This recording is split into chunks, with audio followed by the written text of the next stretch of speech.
Hablemos sobre la transparencia del lenguaje. De unos años para acá ha crecido la insistencia que demanda un habla clara, un habla explícita, sin posibilidad a la polifonía, a que algo que se diga pueda tener distintos sentidos. Y la razón de esto hasta cierto punto es clara. De una manera, tener cierta claridad en la comunicación permite saber con cuál de los significados de lo que se dijo una persona se está relacionando. Al mismo tiempo, pareciera ser una solución a problemas como que alguien diga que no cuando quiere decir que sí, que alguien diga que sí cuando quiere decir que no, entre muchos otros. Contradicciones muy humanas porque a fin de cuentas lo que decimos termina rebotando hacia nosotros, termina siendo de nosotros algo o alguien, construyendo una imagen. Juegos de palabras como el no te vayas a enojar, pero vaya, yo ya sé que el otro es probable que se enoje con lo que le voy a decir y estoy intentando evitar las consecuencias de mi decir. Muy diferente es, no te estoy diciendo esto con el fin de hacerte molestar. Y habrá quien diga, pero es lo mismo, ¿no? Una puerta puede funcionar como entrada o como salida y créeme, cuando hablas de una relación nunca será lo mismo. Cuando hablas de un empleo nunca será lo mismo. Entonces, el sentido, la dirección, el origen, siempre importan. Es curioso porque los neuróticos nos la pasamos moviéndonos en esta polifonía del lenguaje y por neurótico me refiero a la gran mayoría de las personas. Dígase quienes entienden cierto tipo de metáforas, cualquiera que tenga pudor, culpa y asco en cierto grado. Vaya, hasta cierto momento se decía que éramos la mayoría de las personas normales. Hoy ya no estoy tan seguro. Bueno, a diferencia de lo que se podría pensar como una psicosis, el lenguaje no es tratado como una cosa inamovible que no tiene transformaciones.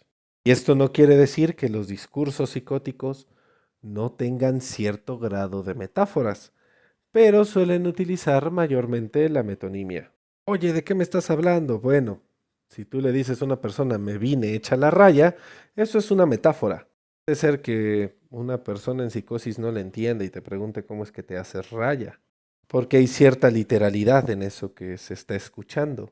La metonimia pues tiene que ver con tomar una parte para hablar de toda una cadena y entonces decir, hay 30 velas en la mar. En vez de decir barcos, dices vela, ¿no? Pero no lo metaforiza.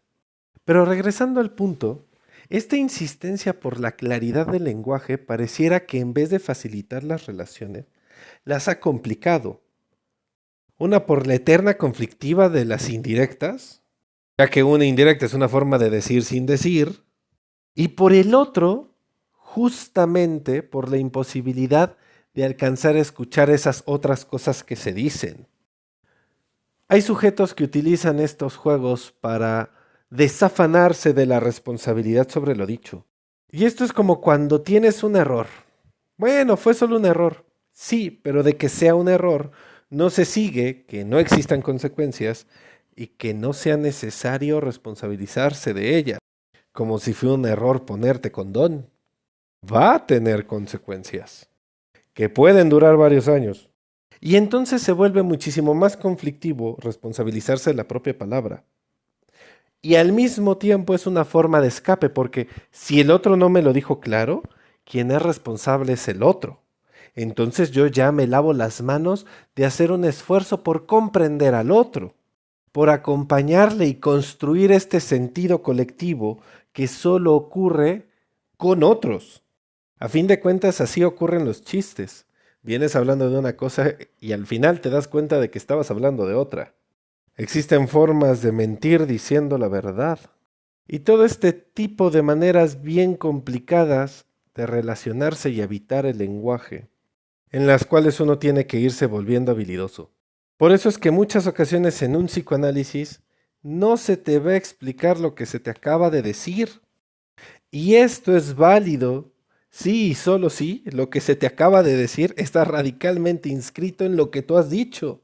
Es una forma en acto de decirte, escucha lo que acabas de decir, escúchate, o inclusive hasta de puntuar algo. Eso, ya no hay más que decir, ya es fin de frase, punto final, pasamos a otra cosa. Y por eso no todas las personas que empiezan a hablarle a un analista se están analizando. Porque de una u otra forma empiezan a hablar de lo que les ocurre. A partir de hablarle a otro de lo que les ocurre, se empiezan a dar cuenta de cosas que estaban ahí que no habían contemplado, de decisiones que dejaron pasar, de algunas que se vuelve urgente tomar, y otras ante las cuales se puede esperar.